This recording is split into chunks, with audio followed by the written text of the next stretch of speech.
Hello, कैसे हैं आप सभी? आई होप कि अच्छे होंगे। चलिए, आपका एक बार फिर से स्वागत है हमारे इस यूट्यूब चैनल पर। और पिछली वीडियो में हम लोगों ने पढ़ा था, साउंड चैप्टर को स्टार्ट किया था और आज हम लोग उससे आगे की ओर देखेंगे। कल हम लोगों ने प्रोडक्शन ऑफ साउंड के विषय में पढ़ा कि प्रोडक्शन ऑफ साउंड कैसे होता है। तो हम लोगों ने पिछली क्लास में हम लोगों ने देखा कि जब कोई ऑब्जेक्ट वाइब्रेट करना शुरू होता है, हम लोगों ने कई सारे एग्जांपल्स देखे थे। उसमें से ट्यूनिंग फॉर्क का एग्जांपल देखा था कि जब वो वाइब्रेट करना शुरू करेगा तो फिर उसका एक्सपेरिमेंट कैसे किया जा सकता है, कैसे जान सकते हैं, कैसे परख सकते हैं कि साउंड प्रोड्यूस होना शुरू हो गया। आज हम लोग स्टार्ट करेंगे जहाँ हम लोगों ने कल छोड़ा हुआ था, या हम लोगों ने कल लिखा भी था कि now we will start from here. Next class के बारे में हम लोगों ने यहाँ लिखा था। तो चलिए आज इसे अब हटा देते हैं। तो हम लोग स्टार्ट करते हैं प्रोपगेशन ऑफ साउंड। प्रोपगेशन का क्या मतलब होता है? गमन, एक जगह से दूसरी जगह तक जाना, प्रोपगेट करना, पहुंचना, चलना, मूव करना। पिछले क्लास में हम लोगों ने पढ़ा कि sound is produced by vibrating object. कैसे प्रोड्यूस होता है sound? Sound is produced by the vibrating object.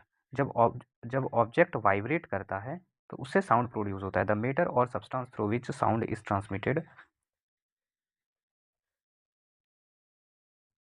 The matter और substance through which sound is transmitted is called medium. उसे क्या कहा जाएगा? जिसके थ्रू साउंड ट्रांसमिट होता है, मूव करता है, उसे हम लोग क्या बोलते हैं? Medium. That is called medium. It can be solid, और वो क्या हो सकता है? सॉलिड हो सकता है, लिक्विड और gas. Sound moves through a medium from the point to generation to the listener. अब यहाँ देखने वाली बात यह है कि साउंड जब मूव करना शुरू करता है तो मूव करता है कहाँ से कहाँ तक? जहाँ से वो साउंड जनरेट हो रहा है। और कहाँ तक पहुँचता है? जहाँ उसे सुनने वाला है, मीन्स लिसनर है। सपोज कर लो कि now this is a speaker,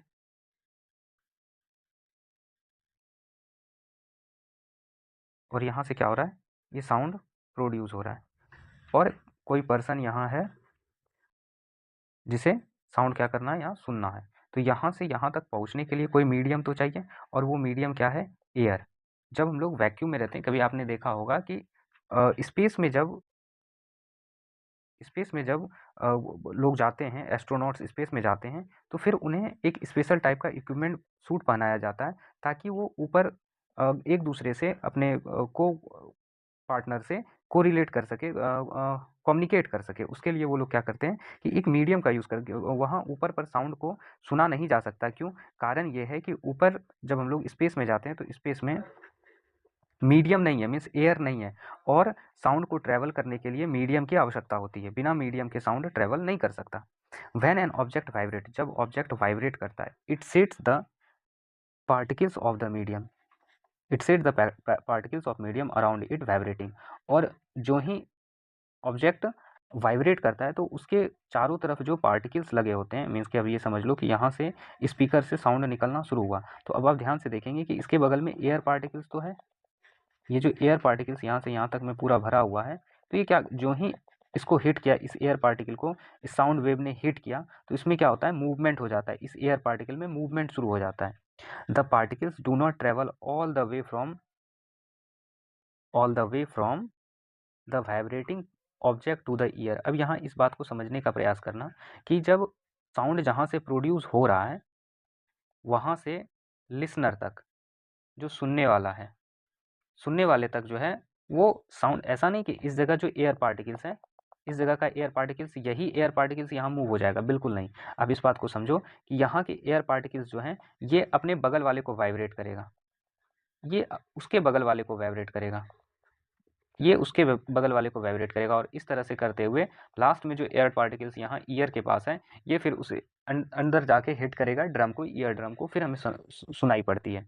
अब इसको आप इस तरह से कोरिलेट कर सकते हो कि जैसे कि एक पॉन्ड है, पॉन्ड में हमने क्या किया? एक कंकड़ को फेंक दिया। जो ही हम लोग एक कंकड़ को फेंकते हैं तो रिपल्स बनना शुरू होता है। रिपल्स का क्या मतलब हुआ? कि कंकड़ को बीच में हम लोगों ने हिट किया और वो उसके चारों तरफ क्या, इस तरह से सर्कल बनाता है, वेव बनाता है। तो इसका मतलब क्या होता है कि अब आप ध्यान से देखेंगे तो ये वेव आगे की ओर आपको मूव करता हुआ नजर आता है, ये आगे की ओर मूव करता हुआ नजर आता है। बट आप इस बात को ध्यान में रखना कि ये जो वेव जो बनता है, जो ऊपर की ओर, वाटर सरफेस से ऊपर की ओर उठता है, फिर नीचे की ओर जाता है, तो वो वाटर सरफेस में केवल मूवमेंट होता है, वो वाटर मॉलिक्यूल्स का एक जगह से दूसरे जगह ट्रांसफ़र नहीं होता है, वो केवल मूव करते हैं और उसी जगह पर अपनी जगह पर वो वाइब्रेट करते हैं। टू एंड फ्रो मोशन में कल हम लोगों ने समझा था कि टू एंड फ्रो मोशन क्या होता है। जैसे ये ऑब्जेक्ट है, मीन पोजीशन है, एक ऑब्जेक्ट पॉइंट ए तक गया, ए से वापस फिर ओ पर और ओ से बी पर और बी से फिर वापस ओ पर। तो इसे जब मूवमेंट एक बीच में मीन पोजीशन और मीन पोजीशन के दोनों एक्सट्रीम पॉइंट पर वो जाए और आए, इससे फिर आगे ना बढ़े, तो इसे हम लोग क्या कहते हैं, टू एंड फ्रो मोशन। ये कल हम लोगों ने पढ़ा था टू एंड फ्रो मोशन के बारे में। आगे देखते हैं क्या कह रहा है। A particle of the medium is contact with the vibrating object first displaced from the equilibrium. सबसे पहले वो क्या होता है कि एक पोजीशन से इक्विलिब्रियम पोजीशन का क्या मतलब हुआ कि वो जहाँ वो पार्टिकल है वहाँ से वो जो इक्विलिब्रियम जहाँ वो स्टेबल है, स्थिर है, उस पोजीशन से वो मूवमेंट करना शुरू करता है, आगे की ओर अप एंड डाउन में मूवमेंट करना शुरू करता है। It then extract a force on the adjacent particle, और फिर वो पार्टिकल, ये पार्टिकल जैसे हम लोगों ने अभी समझने का प्रयास किया कि ये पार्टिकल जो है, ये पार्टिकल क्या करता है, अपने बगल वाले पार्टिकल को हिट करने का काम करता है। अब ध्यान से समझो कि पार्टिकल ए है और ये पार्टिकल बी है। ए पार्टिकल पार्टिकल बी को हिट करता है, बी पार्टिकल सी को हिट करता है, सी पार्टिकल डी को हिट करता है। इस तरह से एक पार्टिकल दूसरे को, दूसरा पार्टिकल तीसरे को, एक दूसरे को हिट करते हुए आगे की ओर मूव करता है और वो एनर्जी को ट्रांसफर करता है। It seems extract force on the adjacent particle as a result which the adjacent particle gets displaced, और फिर वो क्या होता है, डिस्प्लेस्ड हो जाता है फ्रॉम इट्स पोजीशन, अपने पोजीशन से, ऑफ द रेस्ट। पहले क्या है कि ये सभी पार्टिकल्स आपस में अपने आप में रेस्ट में हैं और वो धीरे धीरे क्या होते हैं, जो ही उसके पास एनर्जी आती है, दूसरा हिट करता है उसको, तो वो अपने रेस्ट पोजीशन को छोड़कर किस में आ जाता है, मोशन में, मीन्स कि उसमें मूवमेंट आ जाता है। यहाँ तक बात क्लियर हो रही है। तो चलिए आगे देखते हैं फिर क्या कह रहा है कि the adjacent particle of the first particle come back to its original position. और फिर जो एडजेसेंट पार्टिकल है, मीन्स कि पहला पार्टिकल ए और यहाँ पार्टिकल बी, ए ने हिट किया बी को, और हिट करने के बाद इस पार्टिकल ने जो ही इसको हिट किया और पार्टिकल ए फिर से अपने मीन पोजीशन पर आ गया। बात आपको यहाँ तक समझ में आ रही है। This process continuous in the medium till the sound reaches our ear. और ये प्रोसेस तब तक चलते रहता है, कंटिन्यूअस तब तक चलता है जब तक कि वो साउंड हमारे कानों तक ना पहुंच जाए। The disturbance created by a source of sound in the medium travels through the medium and not particles of the medium. और आप इस बात को ध्यान दें कि साउंड जो क्रिएट होता है, डिस्टर्बेंस जो क्रिएट होता है, the disturbance created by the source of sound, वो जो साउंड के सोर्स से जो क्रिएट होता है डिस्टर्बेंस, यहाँ साउंड का सोर्स का क्या मतलब है, जहाँ से साउंड जनरेट हो रहा है, जिस पॉइंट से साउंड जनरेट हो रहा है, वहां से लेकर लिसनर तक के पहुंचने तक के बीच में जो डिस्टर्बेंस आती है उसको हम लोग क्या, इन the medium travels through the medium. और वो डिस्टर्बेंसेस कहाँ से कहाँ तक पहुंचती है, कैसे पहुंचती है, through the medium and not the particles of the medium. और इस बात को यहाँ समझने की जरूरत है कि वो जो डिस्टर्बेंस क्रिएटेड होता है, तो यहाँ से पार्टिकल मूव करके यहाँ तक नहीं पहुँचता है। अब फिर से ध्यान से समझो कि ये पार्टिकल जो यहाँ इस पॉइंट पर था, वो पार्टिकल इस पॉइंट से मूव करके यहाँ तक नहीं पहुँचता है, बल्कि पार्टिकल ए पार्टिकल बी के पास ट्रांसफर करता है, पार्टिकल बी पार्टिकल सी को ट्रांसफर करता है, और इस तरह से जो पार्टिकल हमारे कानों के पहले तक होता है, वहाँ तक वो वेव जनरेट होकर, साउंड डिस्टर्बेंसेस जनरेट होकर वो हमारे कानों तक पहुँचता है, और फिर हम लोग we are able to hear the sound. A wave is disturbance that move through a medium when the particles of the medium get neighbouring particle into motion. और फिर यहाँ आप समझने का प्रयास करें कि अभी जो हमने आपको बताया कि वो वेव जब डिस्टर्बेंसेस क्रिएट करता है तो वो मूव करता है मीडियम में। मीडियम का क्या मतलब हुआ, when the particles of the medium set neighboring particles, और जब ये पार्टिकल्स अपने पड़ोसी पार्टिकल्स को सेट करता है, मीन्स की डिस्टर्ब करता है पार्टिकल्स इनटू मोशन, और उसे फिर मोशन में लाकर साउंड को ट्रांसमिट करने का काम करता है। अब सीधी सीधी बात समझो, आगे जब चलेंगे हम लोग, आगे मूव करेंगे तो हम लोग वहाँ वैक्यूम के बारे में बात करेंगे। वैक्यूम का क्या मतलब हुआ, एब्सेंस ऑफ एयर, जहाँ एयर नहीं है। एयर नहीं है इसका मतलब क्या है कि मीडियम नहीं है। अगर हमारे यहाँ से बोला आप अगर अपने फ़ोन के स्पीकर और अपने कान के बीच से मीडियम को हटा दें, मीन्स कि एयर पार्टिकल्स को हटा दिया जाए, एयर पार्टिकल्स को हटा दें, तो फिर आपको जो फ़ोन में जो बज रहा है या जो सुन पा रहे हैं वो आप सुन नहीं पाएंगे। केवल इतना कि एयर पार्टिकल्स को हम अपनी जगह से क्या करें, हटा दें, मूव कर दें, हटा दें, निकाल दें। क्यों? क्योंकि साउंड को एक जगह से दूसरी जगह तक पहुंचने के लिए किसकी आवश्यकता होती है, मीडियम की। और वो मीडियम क्या हो सकता है, सॉलिड हो सकता है, लिक्विड हो सकता है, गैसियस हो सकता है। जनरली जो हम लोग सुनने का काम करते हैं वो गैसियस मीडियम में सुनने का काम करते हैं। आई होप कि आपको चीज़ें यहाँ तक क्लियर हुई होगी। The particles of the medium do not move forward themself, और वो पार्टिकल जो है वो खुद आगे की ओर नहीं मूव करता है, फॉरवर्ड वो नहीं होता है, मीन्स की पार्टिकल ए पोजीशन पर अगर है तो यही पार्टिकल मूव करके यहाँ बी पोजीशन पर आ गया, ना ना ना, ऐसा नहीं होता है। ये पार्टिकल दूसरे को हिट करता है, उसे डिस्टर्ब करता है, वो अगले को हिट करता है, वो अगले को हिट करता है, इस तरह से ये सीक्वेंस चलता रहता है। But the disturbance is carried forward, लेकिन वो जो डिस्टर्बेंसेज होता है उसे क्या किया जाता है, कैरी फॉरवर्ड किया जाता है, आगे की ओर मूव किया जाता है। This is what happens during the propagation of sound in a medium, और यही होता है कब, जब साउंड प्रोपगेट करता है एक मीडियम में। बात समझ रहे हैं, एक मीडियम में जब साउंड प्रोपगेट करता है तो यही प्रोसेस चलता है। Hence sound can be visualised as a wave, और इस वजह से हम लोग साउंड को किस तरह से विजुअलाइज करते हैं, sound can be visualised as a wave, और उसे हम लोग वेव की तरह विजुअलाइज करते हैं। Sound waves are reached by the motion of the particle in the medium and are called the mechanical wave. और यहाँ ध्यान आप दें कि ये जो साउंड मीडियम में जब ट्रेवल करता है तो इसे हम लोग क्या बोलते हैं, मैकेनिकल वेव। अभी अभी हम लोगों ने पढ़ा कि वो वेव के फॉर्म में चलता है, और जब ये मीडियम, वो वेव किसी मीडियम में चले, इन मीडियम, जब मीडियम में चले तो उसे हम लोग क्या बोलते हैं, mechanical wave. Air is the most common medium through which sound travels, और सबसे जो कॉमन मीडियम है वो क्या है, air. Air is the most common medium, सबसे कॉमन मीडियम क्या है पार्टिकल ट्रेवल का, वो है एयर।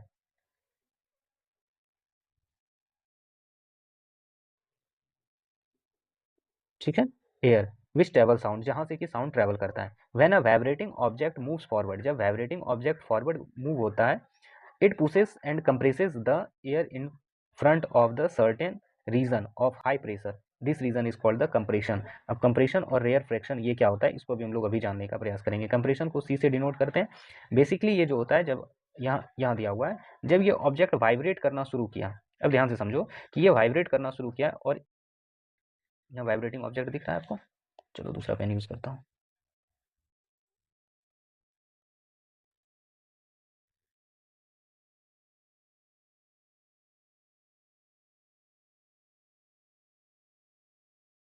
यहाँ देखो, ये ट्यूनिंग फॉक नजर आ रहा है आपको, ये ट्यूनिंग फॉक वाइब्रेट कर रहा है, वाइब्रेट कर रहा है टू एंड फ्रो मोशन में। जब ये आगे की ओर मूव करता है, ये आगे की ओर मूव करता है, मीन्स कि यहाँ जो पार्टिकल, एयर पार्टिकल्स हैं, उसको क्या करता है, प्रेस करने का काम करता है। प्रेस का मतलब क्या हुआ कि एक दूसरे को कंप्रेस्ड करता है, एक दूसरे को नजदीक लाता है। पार्टिकल ए है, पार्टिकल बी है, पार्टिकल सी है। अब जो ही वाइब्रेट किया, ये ऑब्जेक्ट मीन पोजीशन इसका यहाँ है, और ये मूव कर इस पोजीशन पर आ गया। मूव करके जब ये इस पोजीशन पर आएगा,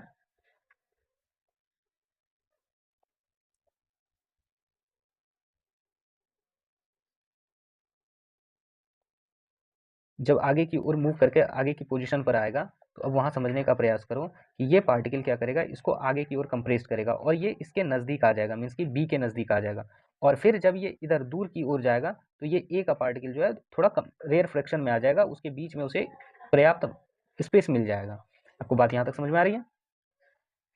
this compression start to move away from the vibrating object, और जब ये कंप्रेशन मूव करता है, वाइब्रेटिंग ऑब्जेक्ट से दूर जाना शुरू करता है। When the vibrating object moves backward, जब ये वाइब्रेटिंग ऑब्जेक्ट बैकवर्ड की ओर मूव करता है, it's create region low pressure, और फिर क्या क्रिएट होता है, एक लो प्रेशर का जोन क्रिएट होता है। लो प्रेशर जोन क्रिएट होने का क्या मतलब है कि जब ये ऑब्जेक्ट, अब ध्यान से देखें कि ये जो वाइब्रेटिंग ऑब्जेक्ट है, वाइब्रेटिंग बॉडी है, ये पीछे की ओर आया, तो अब यहाँ जो एयर पार्टिकल था उसको काफी ज्यादा स्पेस, पहले इतने ही स्पेस में उसे रहना था, इतने स्पेस में, लेकिन जो ही ये पार्टिकल पीछे की ओर गया तो अब उसके पास, ध्यान से देखो, उसके पास इतना स्पेस आ गया।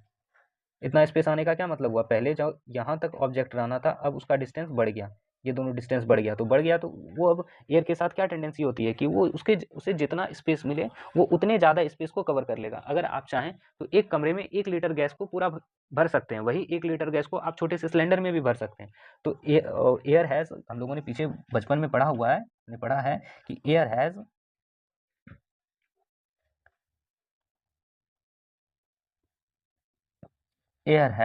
No fixed volume. इसका फिक्स्ड वॉल्यूम नहीं है। फिक्स्ड वॉल्यूम करने का क्या मतलब है कि 1 लीटर एयर को लें और हम इतने छोटे से कंटेनर में उसको बंद कर दें, जैसे हम लोग सिलेंडर में गैस को बंद करने का काम करते हैं, उसी 1 लीटर गैस को इतने बड़े कंटेनर में बंद कर दें। ठीक, उसी 1 लीटर गैस को इतने बड़े कंटेनर में बंद कर दें तो क्या हो गया, इसका वॉल्यूम अगर 4 मीटर क्यूब था या 8 मीटर क्यूब था और इसका 1 मीटर क्यूब था, तो ये 1 मीटर क्यूब को भी कवर किया उसने और 8 मीटर क्यूब को भी कवर किया। तो इसका मतलब क्या हुआ कि एयर के पास ये टेंडेंसी है कि वो टेंडेंसी नहीं बल्कि उसकी ये प्रॉपर्टी है जो हम लोगों ने बचपन में पढ़ा हुआ है कि air has no fixed volume, उसकी कोई फिक्स्ड वॉल्यूम नहीं है। उसको जिस कंटेनर में रख दो वो पूरे कंटेनर को क्या करता है, अपना छींक लेता है, उसकी पूरी जगह को छींक लेता है। तो फिर जब लो प्रेशर एयर के साथ जब लो प्रेशर क्रिएट होता है तो उसे हम लोग क्या नाम देते हैं, रेयर फ्रैक्शन, और उसे आर से डिनोट करते हैं। बात आपको यहाँ तक क्लियर हो गई। और यही फोटो आपको 11 फिगर 11.4 में दिख रहा है। यहाँ आप अगर ध्यान से देखें तो ये जो आपको सी दिख रहा है, सी का मतलब क्या हुआ, कंप्रेशन, हम लोगों ने अंडरलाइन किया हुआ है कंप्रेशन। और आर का मतलब रेयर फ्रैक्शन। कंप्रेशन मतलब कि एयर पार्टिकल एक दूसरे के एकदम नजदीक आ गया और इसमें एयर पार्टिकल एक दूसरे से क्या हुआ है, दूर चल गया है, दूर तक फैला हुआ है। चीजें आपको यहाँ तक क्लियर हो गई होगी। As the object moves back and forth rapidly, जब ऑब्जेक्ट मूव करता है आगे और पीछे, यहाँ इसकी बात करें अगर इस कंडीशन में, यहाँ इस जगह की बात करें, पहले इसे इरेज कर लें। यहाँ अगर बात करें कि ये ऑब्जेक्ट अपने जगह पर बड़ी तेजी से क्या हो रहा हो, मूव कर रहा हो, a series of compression and reflection is created in the air. और जब ये मूवमेंट वाइब्रेट कर रहा होगा बॉडी, तो मीन्स कि टू एंड फ्रो मोशन होगा, तो ये कंप्रेशन रेयर फ्रैक्शन इसका क्या होगा, सीक्वेंस तैयार हो जाता है, एक सीरीज तैयार हो जाता है, क्रिएटेड इन द एयर, और ये सीरीज एयर में तैयार होता है। This makes the sound wave, और ये साउंड वेव बनाता है, that propagate through the medium. और वो कैसे मूव करता है, प्रोपगेट करता है एक मीडियम के थ्रू। मीडियम यहाँ क्या है, एयर। इस बात को भूलना नहीं कि एयर मैक्सिमम टाइम साउंड जो ट्रेवल करता है वो हम लोग आम जिंदगी में डे टू डे लाइफ में एयर के थ्रू साउंड ट्रांसफर ट्रेवल करता है और हम लोग उसे सुनने का काम करते हैं। Compression is the reason of the high pressure, और ये बात आप, इस बात को भी आप ध्यान में रखें जरूर कि compression is the reason of the high pressure. Compression ही वो जगह है जहाँ की हाई प्रेशर क्या होता है, क्रिएट होता है। क्यों हाई प्रेशर क्रिएट होता है, अब ध्यान से देखो कि छोटे से जगह में ढेर सारे एयर पार्टिकल्स, यहाँ रेयर फ्रैक्शन में देखो बड़े से जगह में उतना ही एयर पार्टिकल्स, तो अब इसके पास ज्यादा जगह है, मीन्स की लो प्रेशर। और फिर यहाँ कंप्रेशन की बात करें, इतने से जगह में ढेर सारा एयर पार्टिकल, मीन्स की high P, H P, high pressure. बात समझ में आ रही है। And rarefaction is the reason of the low pressure, और वो जो रेयर फ्रैक्शन होता है वो कौन सा रीजन होता है, लो फ्रैक्शन का रीजन होता है। बात क्लियर हो रही है। Pressure is related to the number of particles of a medium is given volume, और ये प्रेशर उस पर डिपेंड करेगा कि एक सर्टेन वॉल्यूम में कितना particle, number of particles exist कर रहा है, कितने नंबर ऑफ पार्टिकल्स हैं। More density of the particles in the medium gives more pressure, जितना ज़्यादा पार्टिकल, मीन्स की number of particle directly proportional to pressure.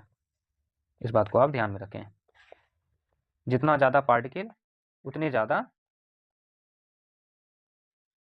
जितना ज़्यादा पार्टिकल उतना ज़्यादा pressure is directly proportional to, क्या हो गया ये, is directly proportional to pressure. बात क्लियर हो रही है। 10. Propagation of sound can be visualised as propagation of density by variation of pressure variation in the medium. और ये डेंसिटी जो है विजुअलाइज प्रोपगेशन को विजुअलाइज कर सकते हैं कैसे, जब उसकी डेंसिटी वेरिएशन आती है, प्रेशर वेरिएशन आता है, किसमें, एक मीडियम है। और अब यहाँ कुछ क्वेश्चन दिया हुआ है जिसको कि हम लोग नेक्स्ट क्लास में करने का काम करेंगे, फॉर नेक्स्ट क्लास।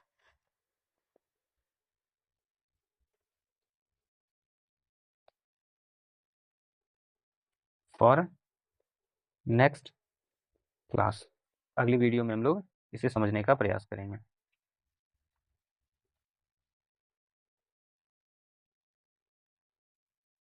चलिए ठीक है, आप हमारे साथ यहाँ तक बने रहें। आपका बहुत बहुत धन्यवाद।